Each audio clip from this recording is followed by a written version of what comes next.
Assalamu Walaikum. Hello friends, how are you?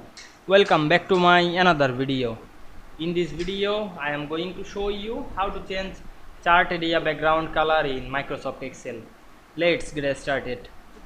At first, you have to open your Excel workbook. Now we want to change the chart area background color. At first, select some data, click and drag on our mouse, then go to the insert menu.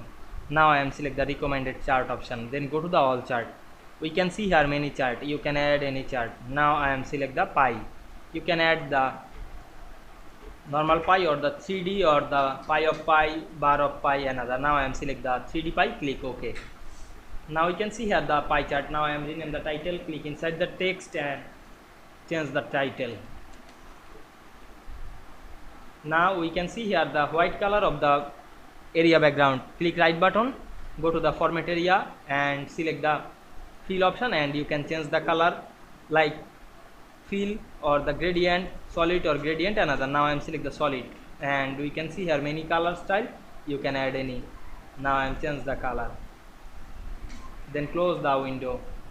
Now we can see we change chart area background color in Excel very easily. I hope you enjoyed my video. Please like, comment, share and subscribe my channel. Thanks for watching.